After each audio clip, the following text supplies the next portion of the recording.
Hey Pete, Hello. where's the Metallica t-shirt? In the wash. Oh, you need to get a new band for each week or something.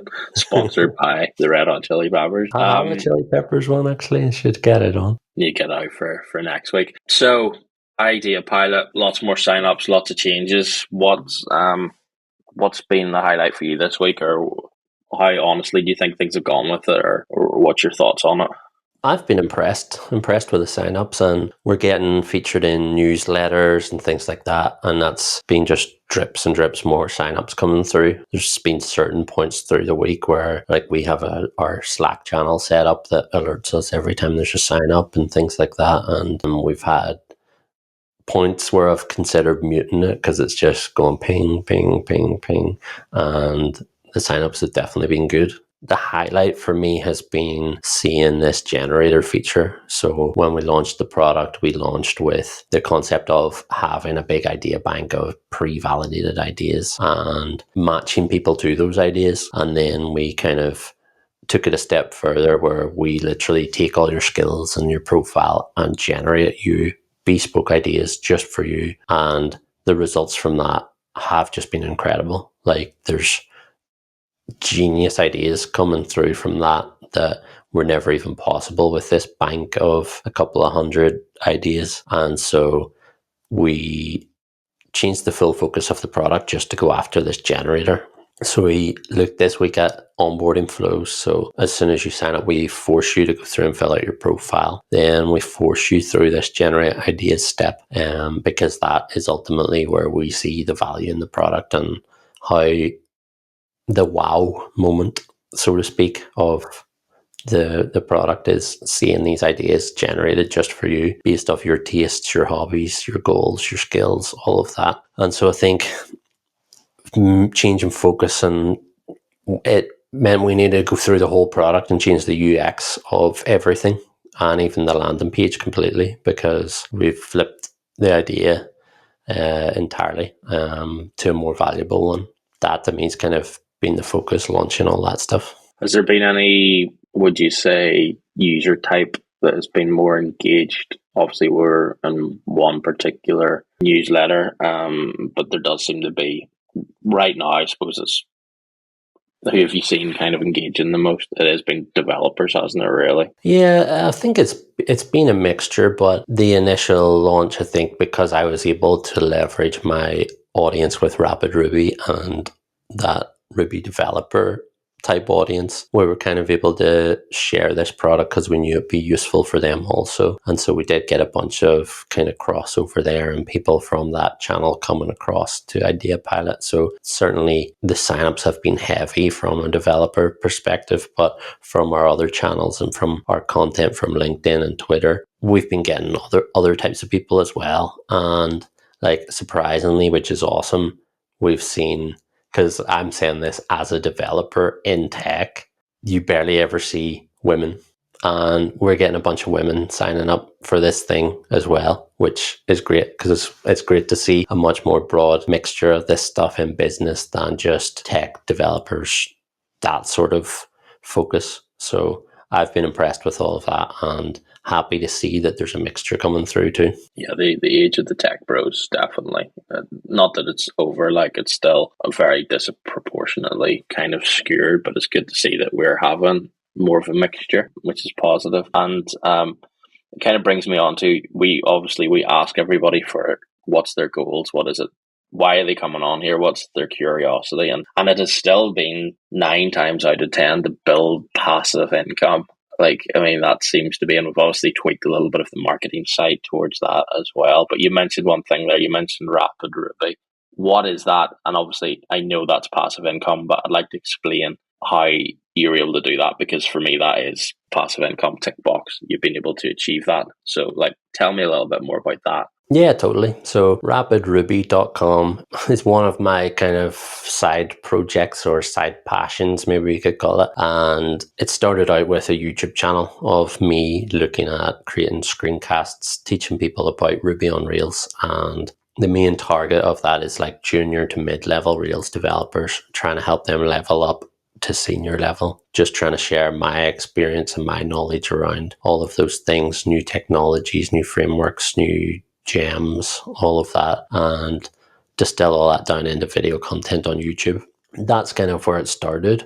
I then started RapidRuby.com to kind of pull those people off YouTube and have those people in a platform that I control rather than something controlled by Google. I started launching premium courses, started adding more premium things to it. So like code reviews by me, community access, and then being able to post questions and have me answer and things like that as a premium, like monthly or yearly offering. So that's where the kind of passive income part comes to it. The other thing that it's been incredible for is just my personal brand, because I've got freelance gigs out of it. I've got my current contract work that I do a few hours a week out of it, and it's had tons of people approaching me to offer me contracts, jobs, all those sorts of things, and it's been invaluable from that kind of brand perspective. And it really makes me, when it comes down to like standing out as a Ruby developer, put me up against someone else, me with that YouTube content teaching everyone, really makes me like stand head and shoulders above the rest. So that's been a major benefit. But the other kind of benefit to it is just it lets me teach people, and as you say, the passive income part, it's not huge. It's making me okay money on the side. It's something I want to grow, and I want to continue the rapidruby.com thing and do more for these people and charge more from them also to help them out in better ways. It's been passive in the sense that I've recorded the content once. So let's take a course, for instance. I've recorded my AI on Rails course, put that up there once, and it just continues to have people purchasing it and literally purchasing it when I sleep, because I'm not in an American time zone. So quite often I wake up in the morning, check my emails, and there we go. I've had a new subscriber buy an annual membership or buy the course or things like that. And that feeling like is priceless. Even if it's not enough to cover my full living expenses or whatever, the feeling of like getting that money that's not connected to your time is just awesome. Well, I think like we can see that, and when people are talking about their goals, they're like start building passive income to eventually maybe become their full time gig. But they realize that you have to start somewhere and and grow that. And I think we talked about earlier, passive income. There's two sides. There's like you can do investments, or you could invest in stock market and you get dividends. Or on the other side, you could build a SaaS product, or you could build a course. And I think there's never been a better time for anybody to be able to do any of these things now, in terms of either investing on one side, but on where we mainly focus or only focus is on the product side. With the tools that are available now, anybody could build a small SaaS business with like the Lovable, and I'm playing away with V0 and absolutely loving it as well. And then even if they don't want to build, they may have this particular knowledge that they can build that initial course, as you say, front load it, put it out there. It might be a one-off cost. I've got a course. There's 10 episodes about how to start a vegetable garden, and they've created 10 1-hour videos. They're like a junior Monty Don or something, but at the same time that's them achieving passive income. They can put the videos in a closed environment. They can put a Stripe link to allow people to pay for it, and off you go, tick box. And I think that's what excites me most about IdeaPilot. It is allowing people from any background to kind of explore this. And obviously we have our payments company Payhere, which is kind of, I suppose, the ultimate passive income as well. And I think we'll save that for, I think we should do a full episode on how it started, how we grew it, the COVID times, selling it, and then recently purchasing it back, and what our plans are. So I think we'll save that for another day. But brings me on to like the execution side. I think we know that an idea is an idea, execution's where it's all at. And going back to RapidRuby, like what were your first steps of getting it out there? Like what was it? What was the first kind of things? Like, and I mean very like buying the domain. Take me through like all of that. Like how did you get from like that 0 to 10 kind of mentality? So I think starting RapidRuby, and bear in mind, it's a content business, but I think from what we're seeing is every business needs to be a content business. And so I would say the steps for me launching RapidRuby aren't just the steps you should follow if you also want to have a YouTube channel. They're the steps you should follow with any business if you can. Because if you can start by building an audience and not even considering what your product is, what you're selling to that audience, what you're going to do to monetize it, if you can just start by building an audience, trying to get views, trying to get likes, trying to get your content out there, trying to give value before you're requesting anything in return, that's where you're going to have the easiest time. So I think, like, yes, I did that for RapidRuby, and it is a YouTube business. It's a content business. But any business you're starting, even what we're doing with IdeaPilot, we're producing a bunch of content here. We're talking about what we're doing, building in public, all of that stuff, because we want to have an organic reach, build an audience, build a following, share our story, give value, give as much value about our knowledge and our experience as we can. RapidRuby started by me just thinking up ideas of screencasts I could record. And they centered around like popular tools in the Ruby ecosystem that I could do. So like maybe let's say Stripe or APIs or things like that. And I just created videos and put them out there. It took me a while to do that because I was put off by, what's it going to be like if I jump in front of a camera and all of that? Like, I don't have an American accent.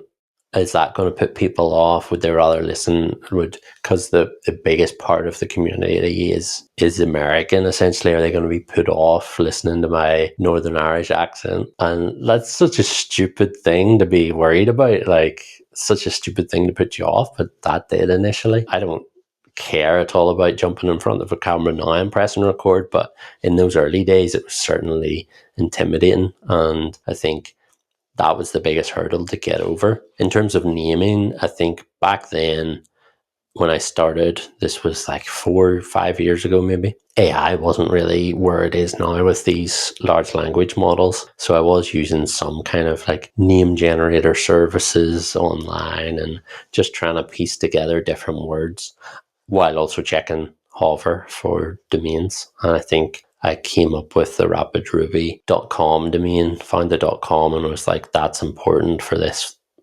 one. That's what the name is. And it just stuck. It wasn't like some elaborate idea that I came up with in the shower and thought, this is the best name ever. I didn't really care about it too much, to be honest. I just found something with a .com and rolled with it. That was actually a fairly quick part. But the next thing then was just starting to record videos, edit them, post them to YouTube. I was posting some of the first videos to my Twitter following, which was smallish at the time, maybe like 200 or 300 people. And that was it. Maybe posting on some Reddit channels now and then. But ultimately, like, the thing that spiraled and got traction was just YouTube. People are searching for the things that you're making videos about, and just it spiraled from there, and you slowly started to get followers, and you just kept pushing content. And the biggest key to that was also consistency. Try and put out a video every single week. When I was doing that, which I haven't been for the past few years, when I was doing that, the growth was definitely far faster. And I think that's the key. Put out something every single week where you can, and that's what's going to help you get growth. I do like the fact, but in a sense that it's not taking time every week for you to do something. You've kind of front loaded it. And I think that's important to people. Say that, I mean, they can, specifically with YouTube, when you said like people are going on and searching for something that they're after. It could have been recorded 3 years ago, but that's what they're after. It's not like maybe with some of the other social channels where it's not really the audiences we're going after, where they're kind of needing that, something posted. It's probably more like the Instagram and influencers. Like, something has to be coming out every 2 or 3 days. The next week it's forgotten about. Like, you're actually building a foundation that people can still go back to, which I think is it just shows you the massive difference between some of the kind of the audience platforms. Would probably be the best way to say it. You're not putting as much content out now, but you're still getting subscribers. Well, that's been the super interesting thing, and the thing that makes me realize there's real value there in the content in YouTube as a platform, in doing video first, is that I've went through periods where I had stuff going on in my life or whatever, where I just didn't feel like jumping in front of the camera, hitting record and doing that thing. Because I mean, RapidRuby is not my full-time thing. It's something on the side. So when you're busy or when you're going through things in life, like the things on the side are the first to drop. And that's been something I've been guilty of with RapidRuby. But in hindsight, even through the periods where I wasn't posting videos at all, subscribers are still creeping up. There's still people searching for my existing content. There's still people getting value out of that. You're not just creating these videos and then throwing them away. They're assets. And much in the same way as we talk about like passive income and investments and things like that, I think content like that is actually an investment, because you record it once, you upload it once, and over time that keeps building. Over time, those video views keep creeping up. For me, like a video might get 500 to 1,000 views in the first week. Over the next year, it's going to have 10,000 or more. And it's just over time, it's just slowly compounding and creeping up. And I think like that's the important thing to realize with putting out content, is it compounds. It's not just you put out a video this week and by next week it's gone and irrelevant. It's constantly getting rewatched or watched by new people. And I think also once you create that initial bank of content, and it could be 2 or 3 years old, you can then go back and update or be like, here's the part two, here's the next version, and link it to that video. But here's what you do now in the AI age, because things have moved on. It's just like, I just think there's a lot to be said about YouTube. I think I've kind of learned a lot through hearing what you've done with RapidRuby in terms of building that initial foundation and it being able to kind of flourish without that. Just showing that you can build passive income, you can front load the effort and then continue on. It's not like this is going to take hours and hours every single week. Obviously, you can't do it initially, but I just think that's like pretty magical. Yeah. And I think for people who haven't had a taste of it yet or haven't experienced it yet, maybe they don't grasp just how magical it actually is. And I think you and me have had many tastes of passive income through the years, most particularly with Payhere. Like, I still remember back, I think probably for both of us, like our fondest and most content time was whenever we had Payhere before we sold it. When we had Payhere, it was making good MRR, and we both took off maybe like an 8-week break at Christmas, and the thing still grew. The money still came through. It actually went up. Users went up, and we did nothing pretty much other than maybe like an hour a week customer support shared between us, or maybe not even. I think we've tasted the magic. We've seen how awesome it is, but also we've seen how long it takes to get there.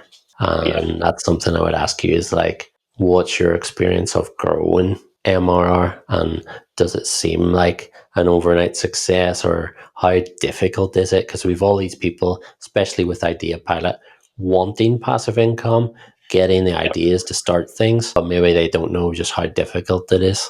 It shouldn't be a reassurance, but like, I mean, it is hard and not everybody will kind of stick at it. And I think like people are probably looking at us, we're building new products and we're launching them. And obviously we've got Evermind Wealth, which, we are working on still, but that's a slow burn, idea. It's going into an industry that are not used to technology. Yes, they have platforms. The financial advisors do have platforms they use, but they wouldn't be tech first. I suppose it's similar enough to Payhere. Like when we were rocking up with it, initially we were talking to people about payments and moving away from doing bank transfers and being able to get payments done online. And we were kind of selling Stripe's service as well, obviously with Payhere being associated and needing it to use it. But it did take time. It took that long, just showing up every day and keep doing it. And that's why like people are like, oh, you're still doing things, you're still trying. I'm like, yeah, because I know that you just have to.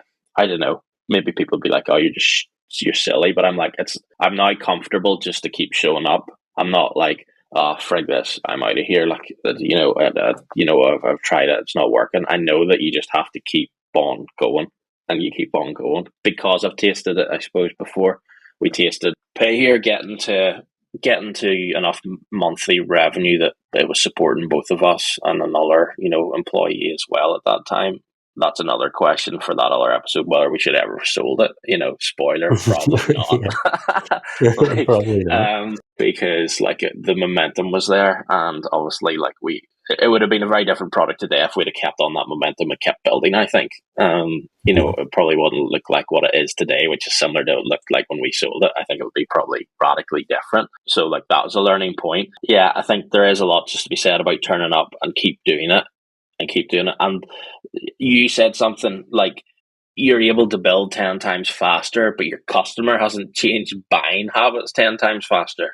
It's not like you can go to something now and be like, yeah, I built this. It only took me, a tenth of the time it would have done 4 years ago. They are not different really from when they were 2 or 3 years ago. And I think people need to realize that it's going to still take time. Yeah, and perhaps as well, they're more cautious right now because they don't know what to think about AI. And so that cautiousness goes into all new product decisions, not just AI based ones. Once business people start to get shook a wee bit with confidence or with uncertainty about where the world's going, they kind of pull back. So for sure, that's going to be an issue. Just touching on what you were saying, you were basically saying showing up every day, keeping the momentum. That just struck a chord with what I was saying about the YouTube stuff. It's about consistency, putting out a video every week. And I think that carries across the exact same thing for building your business. It's just consistency. Show up every single week, every single day, whatever it may be. And eventually you're going to get the results from that. Consistency is better than any other metric. It's better than being good and talented. If you have less talent but you show up every single day, you're still going to be the winner. Totally. And we've seen that throughout the years. We've seen what showing up can do. And it does take time, but it doesn't mean that people shouldn't be excited to start the business. It's not like we're being like, oh, you can start the business, it's going to be hard. If it was easy, everybody would be doing it. And there is so much noise now, and I think that it kind of leads to being able to niche down into particular customer sets. And I think for me, that's what I do like about IdeaPilot is they kind of are niched ideas. They're like, here's your talent, your skills, and your goals, and where you want to maybe what industry that you're uncomfortable in, and it is kind of picking a segment to go after, because we've built things being broad, and we have then built things more recently that are niche down, and it's certainly easier to talk to one audience rather than hundreds of different ones. It's like, this is for you, here's why it's for you, here's the problems you have, it just relates to them. And I do like the IdeaPilot is giving ideas in that same mentality. Yeah, totally. That has been fully built into our AI generator, that because we've built it and you and I know the power of the niche and love niche things where you can easily identify who the customer is, all of those things ultimately give you a higher chance of success. So it's literally our kind of philosophy around what we would do and how we would choose an idea, how we would rank an idea, is built into IdeaPilot's AI agents. This thing's not just a simple prompt where it's a couple of lines and it says, generate me cool ideas, here's my background. It has our kind of philosophy and components around what we think will make you successful fully built into this generator. So it's picking niche ideas, it's picking something with a target market, with a really easily identifiable target market, so that you can market it easier. You can spend your marketing dollars way more effectively. So there's a full host of those things baked into IdeaPilot and how it generates the ideas. So it's not by chance that we're giving you really niche and great ideas that have a really good customer type. That's literally baked into it. That's why you should use something like this instead of just going to ChatGPT yourself, because you might miss a bunch of the intentional things that we've put behind the generator. Yeah, it's not hard to see when you go on and see your idea and it's like, why this matters. That's the bit I love the most. It's very much like, yep, here's the problem, the solution, the audience, but then why this matters to them, which is that's the kind of gold. It's like, that can inform how you're going to market, how you're going to sell, how you're going to talk to people. Just that one little section, Yeah, totally. why it matters to them. Okay, so I think we're going to be, it's not a launch as such because it is something we're doing. We've got, the way I look at it is we've got Evermind AI, and then we've been building products under that umbrella. And IdeaPilot being one, whereas Wally, Evermind Wealth, they're all, projects underneath that banner. Obviously, like, our initial working together was the kind of the agency of Alt Labs and going out and doing client projects. So I think it's natural for us to then kind of look at that space. And obviously there's so much changes happening within AI and people needing help to bring it into the real world, because it's great. We're sitting online and we're on LinkedIn and all we're seeing is like people doing AI. But again, go and walk down the street, walk around Belfast, go into businesses and ask them about AI, and they're like, oh, no, people are like, oh, it is going to change the world 100%, but like, not everybody's using it. The majority of people are still not using it in, even businesses, and because they're like not sure of it, not sure how to set it up, not sure how their staff will react. And I think that's what gives me confidence in terms of what we're going to maybe shift Evermind AI and Total into, which is the product studio, launching our own products, helping businesses bring AI into the fold. So like a little bit of consultancy there, but I think launching our own products alongside it as well. But then what's really cool is like teaming up with people in specific industries that might have, particular pain points. Do you want to chat a little bit around that? Yeah, totally. I think like motivations and stuff around this as well is we're spinning several plates. We've also, as we touched on earlier, how difficult it is to like break that, getting something off the ground and getting to the first 10k a month, let's say. And we've a few things we're working on hard to really get there. Fortunately, we still have like Payhere, which we'll do an episode on, which is making complete passive income for us. Again, like, we'll be honest, like, we want that to be higher. We want to create more products so that you and I can live a very good life, essentially. Like, we're still entrepreneurs out there hustling, trying to get things off the ground. And the product studio, like, obviously we have our own products. We also have an interest in working with others. It could be in different capacities. It could be more like an agency. It could be more of a partnership as well. We want to take on projects that fit nicely with what we're doing, work with interesting people with good ideas where we think we can help on the tech side of things, if we also know that they have the distribution or the industry knowledge to get the thing where it needs to go to. Yeah, totally. There's a couple of like crossover points. There's doing the consultancy as in a business coming to us. And I think with everything that's going on in AI, for me, it's a very good way for us to learn more about what's happening in the real business world. And I know I'm talking about the real business world and the tech world. They are two different things. I've got friends and family who made a lot of by selling, building a business, supporting workers and everything, and they're not technology, they're not in this world. So I call it, the tech world and the real business world.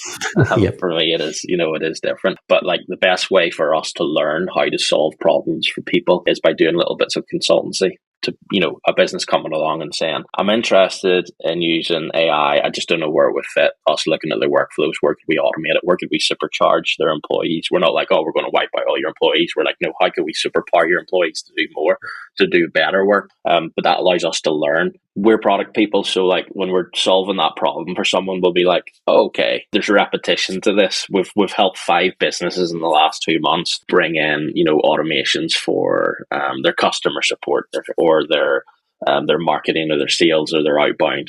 And like, for us, they're like, okay, there's maybe a product here then, but we've been able to test it in the field.